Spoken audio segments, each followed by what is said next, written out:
पूर्व सांसद व एडवोकेट जनरल लड़ सकते हैं रायबरेली से सोनिया के खिलाफ चुनाव। 2024 में अपनी अपनी रणनीति राजनीतिक पार्टियां तो बना रही हैं, साथ ही संभावित प्रत्याशी भी खुद को मजबूत मानते हुए बड़े नेताओं के लोकसभा में सेंध लगाने के लिए तैयार हो रहे हैं। ऐसे में रायबरेली में भी इसी तरह का माहौल देखने को मिल रहा है। रायबरेली लोकसभा सीट सोनिया गांधी की सीट है और यहाँ से वह सांसद हैं। भारतीय जनता पार्टी के लिए मजबूत प्रत्याशी उतरना एक बड़ी चुनौती है, जिसको देखते हुए हरदोई के पूर्व सांसद राघवेंद्र सिंह, जो कि उत्तर प्रदेश शासन के पूर्व महाधिवक्ता भी रहे, उन्होंने रायबरेली में अपना डेरा डाला। उनके द्वारा दावा किया जा रहा है कि वो चुनाव अगर लड़ेंगे तो सोनिया गांधी को हरा देंगे।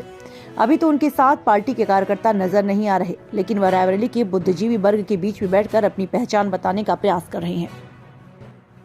सर, रायबरेली आपका आगमन किस लिए हुआ, क्या कारण था? मैंने रायबरेली लोकसभा क्षेत्र से बीजेपी से चुनाव लड़ने के लिए दावेदारी की पार्टी, और इस संबंध में यहाँ जनसंपर्क के लिए आया था।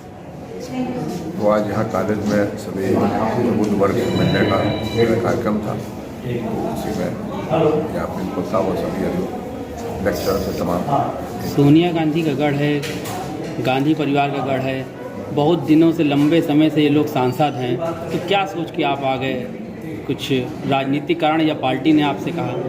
नहीं, ऐसा है कि मेरा व्यक्तिगत भी संपर्क रायबरेली में है। अभी आप देखेंगे जितने, अभी मैं थोड़े दिन से मैंने कार्य शुरू किया है, लेकिन इतने लोग संपर्क कि रायबरेली में कोई समस्या नहीं हुई, कोई भी इलेक्शन लड़े। यहाँ पे हर वर्ग में मेरा बहुत व्यापक संपर्क पूरे क्षेत्र। राम मंदिर बन रहा है, क्या लोकसभा चुनाव में उसका लाभ भाजपा को मिलेगा?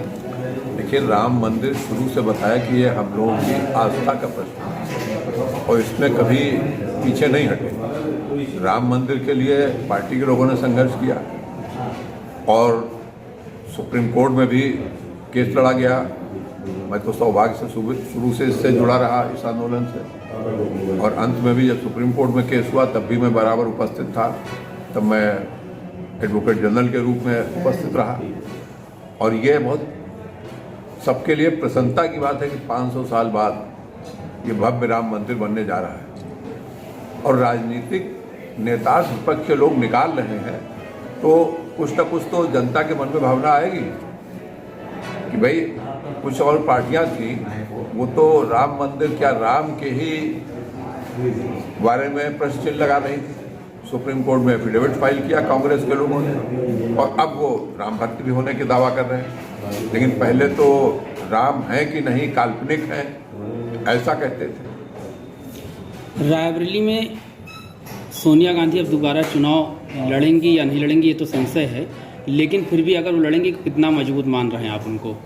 देखिए, वो यहाँ से सांसद रही हैं, निश्चित रूप से उनका भी अपना संपर्क होगा, प्रभाव होगा, लेकिन हम अपने संपर्क और अपने जो प्रभाव और पार्टी का जो समर्थन है उसके आधार पर चुनाव लड़ने की कोशिश कर रहे हैं। कितना आप अपने को कितना मजबूत मान रहे हैं? मैं इस समय बिल्कुल, अगर वो लड़ेंगे चुनाव तो कहीं ऐसा नहीं है वो चुनाव नहीं जीतेंगे। अगर मुझको पार्टी ने कैंडिडेट बनाया तो मैं बिल्कुल आश्वस्त हूँ कि वो चुनाव नहीं जीतेंगे। कुछ तो आश्वासन पार्टी ने दिया होगा आपको प्रत्याशी बनाने का? पार्टी तय करेगी, पार्टी का अपना एक सिस्टम है, उसके हिसाब से देखती है कि कौन प्रत्याशी जीत सकता है, उसके हिसाब से निर्णय लेती है।